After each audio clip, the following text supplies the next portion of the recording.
Hi, and welcome back. My name's Simi Lerner, and this is the Judaism From Within podcast.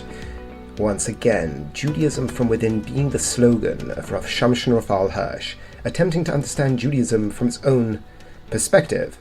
Now, that'll become clear in this week's discussion because we are going to discuss Talmud Torah, the obligation to study Torah. This idea comes up multiple times in the written law, the oral law. It's a central principle that comes up repeatedly.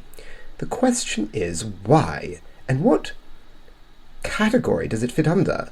Why are we doing it? Now, a person can always fall back on the idea that it is a commandment, in which case, if they're committed to the divinity of the Torah, they'll say, well then, regardless of the reasoning, I want to engage in it. And fair move.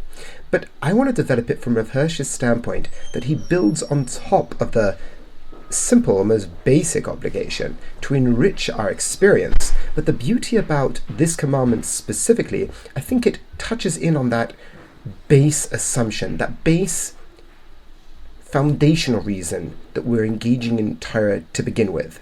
Now that might sound a little bit abstract, but it'll come clear in a moment. I think there are three areas that I want to discuss. Why are we learning? What's the framework to what we should have while we're engaging in Talmud Torah? And then lastly, what it is not. But beforehand, let's really analyze it as a category. And the reason why I say that is that, as we've discussed many times, Rav Hirsch develops each mitzvah in the Torah into a category. He understands that Judaism has a vision of the world and what the world, to bring the world to an end in sight. And that's the point of the prophets. They're telling us the will of God. They're trying to encourage us along a certain journey.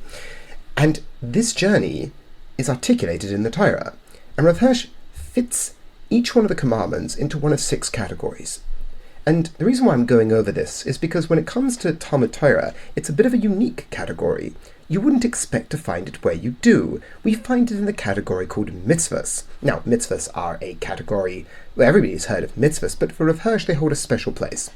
In brief, you have what the categories that Rav Hirsch separates the Jewish tradition into are Toros, which are philosophical ideas that are to be lived out in action, Eidos, which are the symbolic principles that remind us of historical ideas.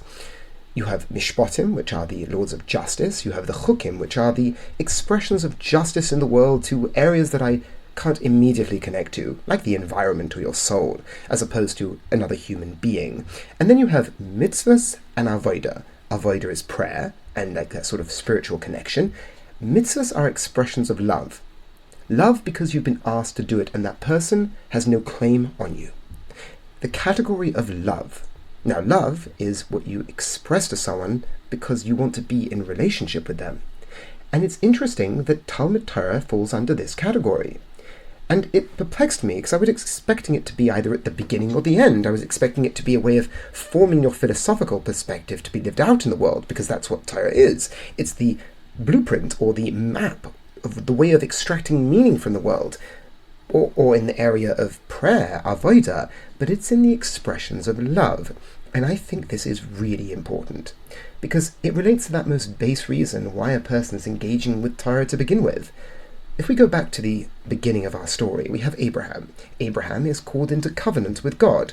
Covenant is a relationship. A covenant is a framework which you exist in, and we call that a relationship. And Avram is expected to practice justice and righteousness, to guard the way of God. But us as people, how are we supposed to do that? When I'm in right relationship with someone, I know how to act because I know what it means to be a human being. But I can't really access the mind of God. I can't escape my own perspective outside the realm of humanity. How would I know what God wants? How do I know what God wants to be in relationship with me? And I think this is where the idea of love comes into play. When the Torah is first given, it is introduced with kol tomar and bracketed with the importance of a certain phrase, a certain sentence that is going to be said, that is going to be the introduction to the Jewish people to what the commandments are. And I think this is the most beautiful articulation of why we do the Torah to begin with. God says to Moshe, Tell the Jewish people that I took you out of the land of Egypt to be a people unto me. I took you out on the wings of eagles to be an Segula, a kingdom of priests. That is our mission. We are to be in relationship with God. He chose us. And through the Torah, we live out our side of the relationship. That is how we connect to God. So on the most fundamental level, a person studies Torah because he's in right relationship with God. And through the engagement of the mitzvahs, engagement with the laws, engagement with the molding your perspective, the cultivating your way of looking at the world in line with the Torah, you're fulfilling your mission. You are becoming holy. It is becoming a certain type of person, becoming a kingdom of priests. Not a description, if you do holy acts, you are good. You are to become something. And that process happens through Talmud Torah, which is why Talmud Torah is going to be so central. But now that's the introduction. To go through my 3 points that Rav Hirsch develops.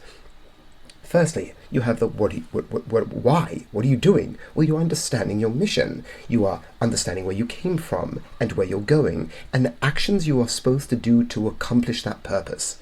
That not only allows you to act in the world, but to feed back to my previous point, it allows you to become a certain type of person. And that act of becoming is accomplishing the mission. It is part and parcel of accomplishing the mission in this world, because you are becoming a nation of priests before you do something, because you're like a lighthouse, showing the world what it means to be a Jew. You are becoming that kingdom of priests, that precious object, that Segula of the Almighty.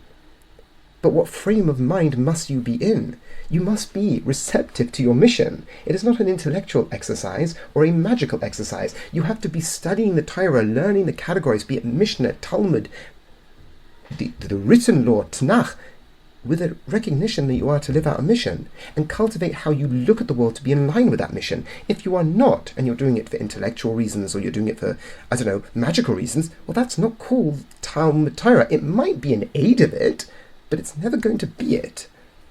And then lastly, what is it not? What is it not? Rav Hirsch points out that we are told it's not beyond the sea. Moshe tells us, Moshe, our teacher, tells us the Torah is not beyond the ocean. It's not in heaven. Rav Hirsch points out that it's not there to tell you how to deal with spiritual realities. That's not the point of the Torah. The Torah is teaching you how to act in this world.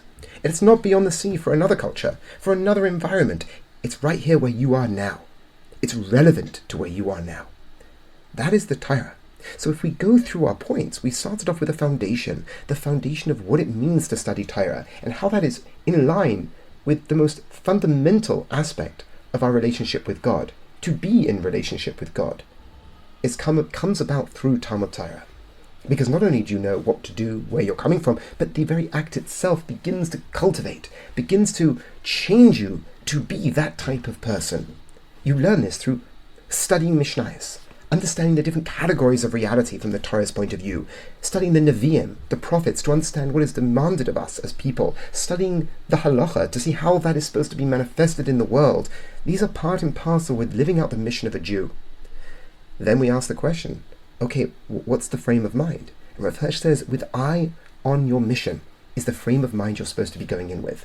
And if not, you're not doing it right. You're reading a book, that's great, but if there's no intention of change, well, that's not the ideal way. It might lead, but that's not the point. And this is a critique Rav Hirsch brings in the introduction to this mitzvah, when a person says to him, but I am not a scholar. I am not a scholar. Why should I study? And Rav Hirsch says to them, what do you mean you're not a scholar? What does your vocation have to do with this? Your calling is to be a Jew.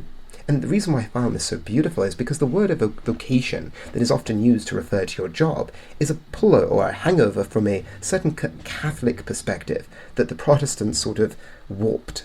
A Catholic had a calling if he was in the clergy. If he had one of my students actually mentioned it, there was to wait for your vocation, to wait for your calling. It was something you would have, and they were kind of worried they would get a calling, which meant this inner voice that would tell them to go and become a nun. But the point being, a calling, a vocation, always referred to something spirit religious.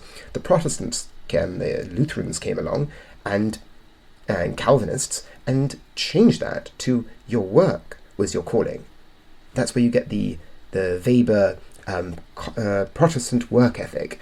and thereby how you acted in your work sort of became indicative of your chosenness or your spiritual growth, and thereby your calling was your job. So a person looks at Rav Hirsch and says, but I'm not a scholar. And that's, well, I don't care whether you're a scholar or not. I mean, whether you're a plumber, electrician, or an accountant, or a doctor, it's a means of making a living. And this is very Jewish, and also very Greek, interestingly enough, that what you do in the world to make money is separate to where you find meaning. And Rav Hirsch points out, you are born a Jew, and a Jew studies Torah for all the reasons we just mentioned. And if a Jew who doesn't study Torah to whatever extent, he's disconnecting himself from a relationship with God, but also or more fundamentally, what lives out from that is your mission in the world, and thereby your purpose gets drained. And this is it's a negative feedback cycle, that you become more distant and distant and distant. That's why the study of Torah, the learning of Torah, the immersing yourself in Torah, be it Psalms, be it Tanakh, be it whatever it may be, that is associating you to be in right relationship with God, to do your part of the covenant, is an act of love. It is an act of connection. So on the most fundamental level, a person says, well, I don't know why I study Torah, but I know it's my part in the covenant. Well, they already know then. And on top of that, they recognize. On top of that, they can understand through the study that they are changing, that they are coming in line with their mission. There's nothing more beautiful than that. So on that note, as always, thank you so much for your time, and have a